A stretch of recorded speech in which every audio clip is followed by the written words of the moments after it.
Hello friends, welcome to Jagran ISPCS। ये 14 अप्रैल Indian Express का एनालिसिस है। इसमें जो भी न्यूज़ आर्टिकल्स यूपीएससी और state PCS point of view से इंपॉर्टेंट हो सकते हैं उसको डिस्कस किया जाएगा और सिंप्लीफाइड तरीके से एक्सप्लेन किया जाएगा ताकि आप बेहतर तरीके से समझ सकें। इसमें हम शॉर्ट नोट्स भी प्रोवाइड करते हैं और जो इम्पोर्टेंट पॉइंट्स होते हैं उनको हाईलाइट किया जाता है ताकि आप फिल्म्स पॉइंट ऑफ व्यू से बाद में उसको रिवाइज कर सकते हैं। और कुछ पॉइंट्स जो है अंडरलाइन होते हैं इस तरह से ताकि आप मेंस के लिए भी इसको नोट कर सकते हैं। चलिए शुरू करते हैं फर्स्ट न्यूज आर्टिकल से जो कि एक्सप्लेन्ड पेज का है। जो ईरान वॉर चल रहा है उसमें टॉक्स फेल होने के बाद ट्रंप ने ये डिक्लेयर किया कि वो स्ट्रेट ऑफ हुर्मुज को पूरा ब्लॉक करेगा। पहले तो ये ट्वीट आया ट्रंप का, उसके बाद ट्रंप का ये क्लैरिफिकेशन आया कि जो ईरान बाउंड ऑयल टैंकर्स होंगे या शिप्स होंगे सिर्फ उन्हें ही ब्लॉक किया जाएगा। बट इसमें बताया गया है इस आर्टिकल में कि ये इतना आसान भी नहीं है, इसमें कुछ इश्यूज हैं और क्या पॉसिबल सिनारियो हो सकता है यही इस आर्टिकल में समझाया गया है। सो स्टेट ऑफ हुर्मुज जो पहले ही एक कंटेंशियस इशूज़ दोनों के बीच में रहा है और ये ईरान और दूसरे gulf state like Qatar, Saudi Arabia, UAE, Bahrain, तो इनके लिए ये एक लाइफ लाइन का काम करता है। मतलब यहाँ से ग्लोबल ऑयल वर्ल्ड का जो ऑयल सप्लाई चेन है काफ़ी हद तक डिपेंड करता है इस स्टेट से। और अगर ये स्टेट जो है ब्लॉक होता है किसी प्रकार से, अगर डिसरप्ट होता है तो ऑयल सप्लाई डिसरप्ट होता है और फिर उसका इफेक्ट जो है ऑयल के प्राइसेस पे और फिर इन्फ्लेशन पे पड़ता है। सो यूएस के द्वारा जो ट्रंप के द्वारा ट्वीट किया गया तो उसमें दो तीन बातें हैं, जैसे कि अगर यूएस जो है स्ट्रेट ऑफ हुर्मुज को ब्लॉक करता है और ईरान के लिए जो भी शिप्स जा रहे हैं उनको सिर्फ ब्लॉक करता है तो ईरान जो है काउंटर स्ट्रैटेजी के रूप में ये अपना सकता है कि वो जो दूसरे और उसके अलावा भी शिप्स जा रहे हैं पूरी तरह से उसको ब्लॉक कर सकता है। उसके बाद अगर इस आर्टिकल में बताया गया है कि अगर कोई चाइनीज़ ऑयल टैंकर है और वो ऑयल टैंकर अगर ईरान से आ रहा या जा रहा हो तो क्या फिर उसको भी यूएस जो है डिसरप्ट करेगा। अगर करता है तो फिर चाइना की तरफ से एक रिस्पॉन्स आएगा तो फिर ये और इस्केलेट हो सकता है। उसके बाद ये तो स्टेट ऑफ हुर्मुज है, इसके बाद इसके बगल में बाबल एंड मंडेव जिसको कि गेट ऑफ टीयर्स बोला जाता है, जो ये स्टेट है वो रेड सी, सुएज कनाल इससे होकर यूरोप जाता है। सो यूरोप का काफ़ी ट्रेड जो है उस पर डिपेंड करता है, उसका एक्सपोर्ट और इंपोर्ट। तो इस आर्टिकल में बताया गया है कि जो यमन में हूथीज़ हैं वो इस स्ट्रेट को ब्लॉक कर सकते हैं और ये एक जो है दूसरा फ्रंट अमेरिका के लिए एक एक्स्ट्रा कंसर्न के रूप में जा सकता है। सो ये सब इश्यूज़ हैं जो कि इस आर्टिकल में बताया गया है। इसके बाद यूएस की जो पॉलिसी रही है, जब से यूएस बना है तो उसकी पॉलिसी रही है फ्रीडम ऑफ नेविगेशन। ट्रेड के लिए जो सी पोर्ट या सी लाइन का यूज होता है उसमें फ्रीडम ऑफ नेविगेशन ये बहुत ही इंपॉर्टेंट कॉन्सेप्ट है, बिकॉज इससे ग्लोबल ट्रेड इस पर डिपेंड करता है। जो ग्लोबल ट्रेड है वो मोस्टली मतलब आप कह सकते हैं पूरा का पूरा सी लेन से होकर के जाता है, तो ग्लोबल ट्रेड इस पर डिपेंड करता है। और अगर सी रूट डिसरप्ट होता है तो ट्रेड डिसरप्ट होगा, अगर ट्रेड डिसरप्ट होगा तो जो किसी भी कंट्रीज का लाइफ लाइन है वो डिसरप्ट होगा। सो यूएस का अर्लियर पॉलिसी जो रहा है फ्रीडम ऑफ नेविगेशन, मतलब कि ये हर समय इसकी बातें करता रहता था। बट अगर इस तरह से एक सिलेक्टिव ब्लॉकेड अगर यूएस करता है तो यूएस की पॉलिसी में एक बहुत बड़ा शिफ्ट देखने को मिल सकता है और इसको इंटरनेशनल कम्युनिटी के द्वारा इंटरनेशनल आर्म्ड कॉन्फ्लिक्ट में इसको एक्ट ऑफ वॉर के रूप में समझा जा सकता है। और वैसे ही जो ग्लोबल ऑयल प्राइसेस है $90 पर बैरल, ये प्राइस जो है इतना पहले से ही बढ़ा हुआ है और अगर ये जो है ब्लॉक होता है तो फिर ये 100 के ऊपर भी जा सकता है और फिर उसका पूरा इफेक्ट जो है इन्फ्लेशन पे देखने को मिल सकता है। वैसे ही इन्फ्लेशन पे काफ़ी इफ़ेक्ट हो सकता है, बट अगर और ज़्यादा डिसरप्शंस होता है तो और फिर उसका सीवियर इफ़ेक्ट हो सकता है। इसके बाद इस आर्टिकल में कहा गया है कि ये यूएस के जो नेवी होंगे, ये पर्सनल होंगे या आर्म फोर्सेस होंगे, ईरान से जो शिप जा रहा है या आ रहा है उसको कैसे आइडेंटिफाई करेंगे, बिकॉज यहाँ से पर डे लगभग 150 से 200, 150 टू 200 शिप्स और ऑयल टैंकर्स यहाँ से गुजरते हैं। तो कौन सा ईरान बाउंड है ये कैसे पता चलेगा, जबकि जीपीएस जो है इसको हैक किया जा सकता है, और इसको जो है आप आए दिन सुनते होंगे जैमिंग वगैरह, जीपीएस जैमिंग, स्पूफिंग, जिसमें कि जो इनकरेक्ट जीपीएस का डेटा है वो डाइवर्ट कर दिया जाता है और जीपीएस जो है गलत इन्फॉर्मेशन देता है। तो अगर ऐसा होता है और यूएसए जो है किसी दूसरे कंट्री के शिप को या ऑयल टैंकर को मिस्टेकनली जो है वो डिसरप्ट करता है, तो फिर ये जो है इस्केलेशन जो है फिर दूसरे लेवल पे जाएगा, फिर दूसरे कंट्रीज भी इन्वॉल्व हो सकते हैं। उसके बाद अदर एस्पेक्ट जो है मिलिट्री एस्पेक्ट, कि ब्लॉकेड किस तरह से किया जाएगा, मतलब कि ब्लॉकेड करना है तो शिप जो ऑयल टैंकर है या शिप है उसके आसपास जाना होगा उसको ब्लॉक करने के लिए, या मतलब ये मिलिट्री एस्पेक्ट को भी यहाँ पे देखा गया है। तो ये पूरा जो है इशू मतलब इतना आसान नहीं है कि ट्रंप जो है स्ट्रेट ऑफ हॉर्मुज को ब्लॉक कर देगा और फिर ईरान जो है निगोशिएटिंग टेबल पर आ जाएगा। ईरान के पास भी ऑप्शंस है। सो ये पूरा एक्सप्लेन सेक्शन जो है इसके अराउंड लिखा गया है। आगे बढ़ते हैं नेक्स्ट न्यूज आर्टिकल की ओर। Next news article editorial page से है, ये एक्सचेंज रेट से रिलेटेड है। जो ईरान वॉर हो रहा है उससे पहले ही रुपी वीक हो रहा था, और जब ऑयल के प्राइसेस और बढ़ गए हैं तो इंपोर्ट महंगा हो गया है, और इंपोर्ट महंगा हो गया है तो हमें मोर डॉलर्स की ज़रूरत पड़ेगी, और डॉलर की डिमांड जब बढ़ेगी तो रुपी और वीक होगा। तो ऑथर ने का ये कहना है कि जो लोग ये सोचते हैं कि रुपी अगर डिप्रिसिएट होता है, मतलब रुपी की वैल्यू डॉलर के मुकाबले अगर कम होती है तो इससे एक्सपोर्ट जो है सस्ता होगा, एक्सपोर्ट सस्ता होगा तो एक्सपोर्ट इंक्रीज होगा, तो ये हमारे एक्सपोर्ट के लिए अच्छा है। बट उन्होंने ये बताया है कि जो दूसरे इफेक्ट हैं उसको इग्नोर किया जा रहा है। इसके दूसरे काउंटर इफेक्ट भी हैं जो हमारे इकोनॉमी पर वाइडर इफेक्ट पड़ता है, तो उसी को यहाँ पे समझाया गया है। और ऑथर का कहना है कि रुपी केवल एक प्राइस को मेजर करने का तरीका नहीं है, बल्कि ये किसी भी इकोनॉमिक के क्रेडिबिलिटी को मापने का एक बैरोमीटर तरीका है।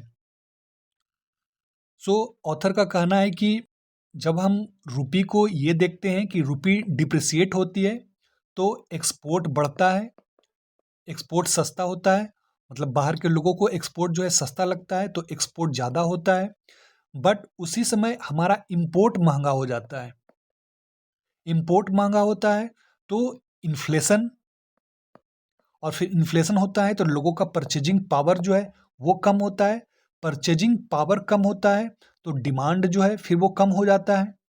डिमांड कम कम होता है तो कंपनीज की प्रॉफिट वो कम हो जाती है, और प्रॉफिट जब कम हो जाती है तो जो बाहर के इन्वेस्टर्स हैं वो फिर इन्वेस्टमेंट कम करते हैं। तो ये पूरा जो है साइकिल या पूरा जो आप इफेक्ट कह सकते हैं इसका एक वाइडर इफेक्ट होता है, जो एक्सपोर्ट का से रिलेटेड जो शॉर्ट टर्म इफेक्ट है, जो शॉर्ट टर्म लाभ है उससे कहीं ज़्यादा ये निगेटिव इम्पैक्ट पड़ता है। सो इसी को इस आर्टिकल में समझाया गया है कि कैसे रुपी के डिप्रिसिएशन को हमें देखना चाहिए और गवर्नमेंट को क्या पॉलिसी अपनानी चाहिए। सो यहाँ पर एक चीज़ ये भी समझाया गया है कि जो गवर्नमेंट होती है उसके पास एक डायलेमा होता है, growth, inflation, monetary policy, capital outflow और एक्सचेंज रेट, इसको लेकर के। सो इसमें एक कॉन्सेप्ट है इम्पॉसिबल ट्रिनिटी। इसमें एक्सचेंज रेट, कैपिटल फ्लो और मॉनेटरी पॉलिसी, गवर्नमेंट जो है या सेंट्रल बैंक जो है तीनों में से मैक्सिमम दो को ही एक समय पे कंट्रोल कर सकती है। मतलब कि कम से कम एक जो वेरिएबल्स है उसको कंट्रोल, उस पर कंट्रोल जो है छोड़ना ही होगा। वो ऐसे कि जैसे कि आप जब मॉनेटरी पॉलिसी को कंट्रोल करते हैं, मतलब कि रेपो रेट, सेंट्रल बैंक जो है रेपो रेट को अपने अनुसार जो है चेंज करती है। उसके बाद कैपिटल आउटफ्लो मतलब कि इन्वेस्टमेंट, ये आप इसको कंट्रोल करते हैं कि कितना बाहर जा सकता है कि, तो आपको एक्सचेंज रेट जो है रुपी को जो है आपको कंट्रोल छोड़ना ही होगा, बिकॉज जब कैपिटल फ्लो आप कंट्रोल करेंगे तो आपका रुपी जो है उसको जो है मार्केट के भरोसे छोड़ना ही होगा। सो ऑथर का कहना है कि इम्पॉसिबल ट्रिनिटी के तहत तीनों को एक समय पे कंट्रोल करना इम्पॉसिबल है, और यही गवर्नमेंट और सेंट्रल बैंक जो है डायलेमा इनके सामने होता है।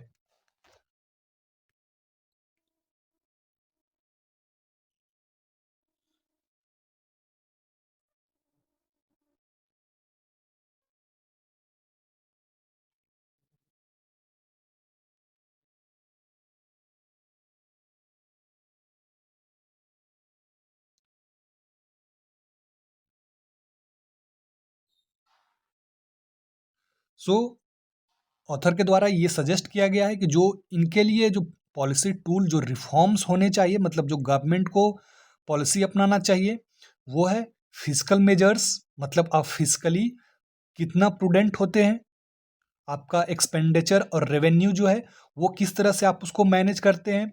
जो एनर्जी प्रोडक्ट्स है उसको जीएसटी के अंदर लाना होगा, बिकॉज अभी जो ऑयल प्रोडक्ट्स हैं वो जीएसटी के अंदर में नहीं आते हैं। और ईज ऑफ डूइंग जो है उसको आप बूस्ट कीजिए। इसके साथ साथ सेंट्रल बैंक इसके लिए सजेशंस है कि करेंसी को स्टेबलाइज करे, मतलब कि बहुत ज़्यादा कंट्रोल करने के बजाय करेंसी को स्टेबलाइज करे, और जिससे कि इन्वेस्टर, जो लॉन्ग टर्म इन्वेस्टर्स है, उनका कॉन्फिडेंस हमारे इकोनॉमी पर हो और ज़्यादा से ज़्यादा इन्वेस्टमेंट हो। सो ये पूरा आर्टिकल जो है रूपीस के अराउंड था, और ऑथर जो है इन्होंने बताया है कि रूपी की क्रेडिबिलिटी, रूपी का जो स्ट्रेंथ है वो इकोनॉमी की क्रेडिबिलिटी को बताता है। Next news article. Next news article again editorial page से है। ये पंजाब असेंबली में एक श्री गुरु ग्रंथ साहिब को लेकर के बिल लाया गया है, उस वजह से न्यूज़ में है। पिछले कुछ सालों में ये इंसिडेंट देखे गए थे कि श्री गुरु ग्रंथ साहिब, जो सिख धर्म का एक रिलीजियस होली बुक है, धार्मिक ग्रंथ है, उसके पेज जो है कहीं जले हुए मिले थे और उसको जो है डिसरिस्पेक्ट किया गया था। सो गवर्नमेंट जो है ये बिल लेकर के आई है। इसमें जो है जो पहले से प्रावधान थे उसको जो है एक्सपेंड किया गया है। जैसे कि पहले जो डिसरेस्पेक्ट का जो दायरा था वो सीमित था, अब इसको जो है बढ़ा दिया गया है। मतलब कि अगर कोई इसके खिलाफ कुछ अभद्र टिप्पणी करता है या फिर कुछ लिखता है जो कि डिसरिस्पेक्टफुल हो, या फिर सोशल मीडिया पे कुछ इससे रिलेटेड कुछ प्रोजेक्शन करता है जो कि डिसरिस्पेक्टफुल हो गुरु ग्रंथ साहिब को लेकर के, तो उसके लिए minimum 7 years imprisonment, life, maximum life imprisonment, और फाइन अप टू 25 लाख, ये प्रोविज़न जो है इस बिल में लाया गया है। मत कुल मिलाकर कहे तो इस बिल के प्रोविज़न को एक्सपेंड किया गया है, ताकि जो पहले रूल था उसमें जो पनिशमेंट या फिर थोड़ा-सा भी कोई डिसरिस्पेक्ट करता है तो उसको जो है इस एक्ट के तहत वायलेशन माना जाएगा और फिर उसको पनिशमेंट हो सकती है। सो इस न्यूज आर्टिकल में कहा गया है कि ये बिल तो सही है, बट इसका मिसयूज भी हो सकता है, बिकॉज कोई पर्सन ये भी कह सकता है कि, मतलब कि बेवजह वो कह सकता है कि हमारे सेंटिमेंट को हर्ट हुआ है, और फिर again article 19 freedom of speech, उसके लिए भी लोग खड़े होंगे। सो इसका मिसयूज भी हो सकता है। और जो स्टेट में जो दूसरे मेन इश्यूज है लाइक ड्रग्स, आप जैसा जानते हैं पंजाब में ड्रग्स का इशू जो है काफ़ी नोटोरियस है और काफ़ी चिंताजनक है। उसके बाद गैंगस्टर वॉर आप देखते ही हैं न्यूज़ में पंजाब से रिलेटेड। उसके बाद इकोनॉमिक क्राइसिस, पंजाब स्टेट जो है काफ़ी डेप्थ से लेडन है, मतलब कि इसकी जो इकोनॉमी है उसमें बहुत सालों तक फ्रीबीज, हायर सब्सिडी और लेस रेवेन्यू जनरेशन। इसकी वजह से स्टेट पर काफ़ी ज़्यादा कर्ज है, काफ़ी ज़्यादा डेब्ट है, और जो डेवलपमेंट प्रोजेक्ट के लिए पैसे इन्वेस्ट होने चाहिए वो जो है कहीं न कहीं इफ़ेक्ट हो रहा है। सो इस आर्टिकल में कहा गया कि ये जो वाइडर इश्यूज़ है, जब जो मेन इश्यूज़ है उसको इग्नोर किया गया है, और जो इस बिल से कंसर्न आता है, आर्टिकल में बताया गया है कि ये एक रिलीजन और पॉलिटिक्स का नेक्सस है जो आने वाले इलेक्शंस को देख करके ये लाया गया है। चलिए आगे बढ़ते हैं नेक्स्ट न्यूज़ आर्टिकल की ओर। नेक्स्ट न्यूज़ आर्टिकल, हरियाणा में फार्मर्स प्रोटेस्ट कर रहे हैं, और उसकी वजह ये है कि हरियाणा में एक रूल लाया गया है जिसमें जो एमएसपी पे क्रॉप्स को खरीदा जाता है गवर्नमेंट के द्वारा, उसके लिए एक रूल लाया गया है कि जो भी मंडी में फार्मर्स जो है सेल करेंगे उसको पहले बायोमेट्रिक आइडेंटिफिकेशन इसको अप्रूवल कराना होगा, कि मतलब कि प्रॉपर सेलिंग हो रही है नहीं। वो ऐसा इसलिए बिकॉज पिछले कुछ समय में ये देखा गया है कि इससे रिलेटेड जो एमएसपी और उसका प्रोक्योरमेंट है उससे रिलेटेड स्कैम्स जो है काफ़ी मंडीज में देखे गए थे। और इसमें जो मेन इश्यूज हैं वो है कि फेक सेलिंग और रिकॉर्ड। इसमें क्या होता है कि विदाउट सेलिंग जो ट्रेडर्स हैं, ऑफिशियल्स हैं और फार्मर्स, इनकी मिली भगत होती है, और ये क्या करते हैं कि सेलिंग होती भी नहीं है और उसको रिकॉर्ड कर दिया जाता है खाते में, और फिर गवर्नमेंट की तरफ से एमएसपी के लिए जो प्रोक्योरमेंट की मनी है वो रिलीज कर दिया जाता है, और जबकि गवर्नमेंट कोई परचेज करती भी नहीं है। और इस तरह से ये पैसे जो हैं, जो जिनकी मिली भगत होती है उनमें बांट दिए जाते हैं। ये तो एक इशू है। दूसरा इशू है जो दूसरे स्टेट हैं यूपी, इन स्टेट से यूपी बिहार, इन स्टेट से पंजाब और हरियाणा, इन स्टेट्स में जो यहाँ के क्रॉप्स हैं वो इनके मंडीज में आकर के बेचे जा रहे हैं। वो ऐसा इसलिए बिकॉज पंजाब और हरियाणा में जो ये प्रोक्योरमेंट सिस्टम है एमएसपी का वो काफ़ी पुख्ता है, और फिर दूसरे स्टेट से पहले से ही किसी भी स्टेट में एक बर्डन होता है, और कोई भी स्टेट दूसरे स्टेट का क्रॉप जो है एमएसपी पे क्यों लेना चाहेगा। तो हरियाणा गवर्नमेंट का कहना है कि इन्हीं सब इश्यूज को रिजॉल्व करने के लिए, ट्रांसपेरेंसी मेंटेन करने के लिए, अकाउंटेबिलिटी और जो प्रोक्योरमेंट है एमएसपी पे उसको एफिशिएंट बनाने के लिए ये रूल लाया गया है। जबकि जो फार्मर्स हैं उनकी भी दिक्कतें हैं कि अगर जैसे कि हम जानते हैं कि ये जो क्रॉप प्रोड्यूस है उसका स्टोरेज की समस्या होती है, ये तो हम काफ़ी समय से पढ़ते और देखते आ रहे हैं। उसके बाद ट्रांसपोर्टेशन की समस्या होती है, काफ़ी सारा क्रॉप जो है फार्मर्स का वेस्ट होता है।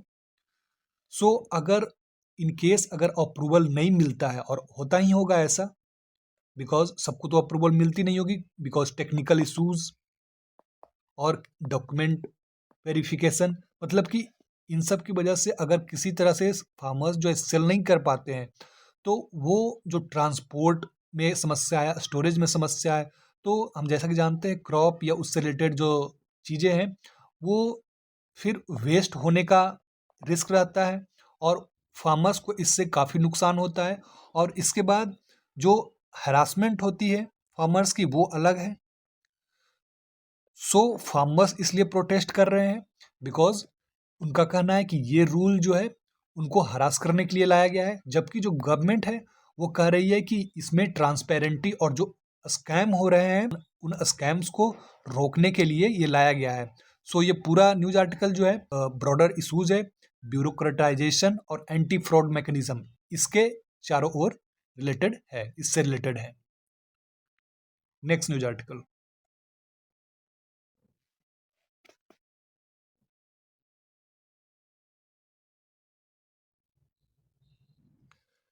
नेक्स्ट न्यूज आर्टिकल जो है आईएमडी ने अपने फोरकास्ट में बताया है कि इस बार का जो मानसून है उसमें रेनफॉल जो है, जो पहले के लॉन्ग टर्म एवरेज रहे हैं उस एवरेज से इस बार कम रेनफॉल होने वाला है।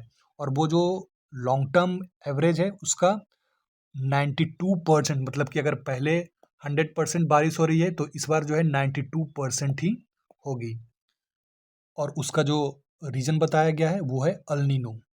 जैसा कि आप ज्योग्राफी में पढ़ते होंगे अल नीनो के बारे में, ये एक फिनोमेना है ज्योग्राफी में, जिसमें क्या होता है, जो जो ईस्टर्न पैसिफिक ओशन है, वहाँ जो वाटर है वो एबनॉर्मली जो है, मतलब जितना नॉर्मल होता है उससे ज़्यादा गर्म हो जाता है।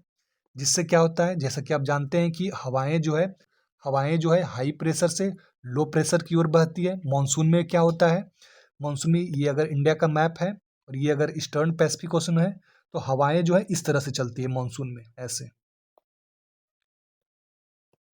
बट ये क्या होता है कि जब अल नीनो का सीजन होता है, तो ये ऑस्ट्रेलिया है, ये ईस्टर्न पैसिफिक ओशन है। तो जब अल नीनो का फिनोमेना होता है, तो ये ईस्टर्न पैसिफिक ओशन में जो वाटर है नॉर्मल से ज़्यादा गर्म हो जाता है, और फिर जो हवाएं हैं, अगर ये वाटर जो है नॉर्मल से ज़्यादा गर्म होगा तो ये हाई प्रेशर की बजाय ये लो प्रेशर हो जाएगा, लो प्रेशर। और फिर हवाएं जो इधर चलनी चाहिए वो इधर चलेगी। इस वजह से जो पूरा मॉनसून का सिस्टम है वो अफेक्ट होता है। जो मॉनसून में बारिश होती है वो इफेक्ट होता है और उसमें कमी आती है। और आप जानते हैं कि मॉनसून हमारे लिए कितना इम्पोर्टेंट है। लगभग जो पूरे साल हमारे यहाँ बारिश होती है उसका लगभग 70% बारिश जो है ये मॉनसून सीजन जो जून से सितंबर का महीना होता है उसमें होता है। और ये फोरकास्ट में बताया गया है कि जो दूसरा लैग है, जो मॉनसून का दूसरा पार्ट होता है, फर्स्ट तो जून से अगस्त तक और फिर अगस्त से सितंबर, ये दूसरा पार्ट है, उसमें बारिश कम होने की संभावना है। और अगर बारिश कम होती है तो चूंकि हमारा एग्रीकल्चर उस पे हैवीली डिपेंडेंट है मानसून पे, इससे ड्रिंकिंग वाटर जो रिसोर्सेज है वो रिचार्ज होते हैं। नदियाँ जो है मानसून के सीजन में नदियों में पानी आता है और फिर हाइड्रो प्रोजेक्ट जो है इन पे डिपेंडेंट होते हैं। सो ये सब सारा सिस्टम जो है इफेक्ट होगा। जो पिछले कुछ सालों में मानसून रहा है, 2024-25 ले ले, 25-26 ले ले, तो पिछले कुछ सालों में मानसून जो है उसमें अच्छी बारिश हुई है। मतलब 2024-25 को ले तो इसमें 108% हुई है, जबकि यहाँ जो है 92% बताया गया है, मतलब कि जो एवरेज है उससे कम। सो आने वाले दिनों में ये मानसून में अगर बारिश कम होती है तो ये हमारे लिए एक इशू है, और इसके जो इफेक्ट हैं उससे हमको डील करना होगा। सो आज के लिए बस इतना ही। आई होप आपके लिए ये यूजफुल रहा होगा। All the best, thank you for watching.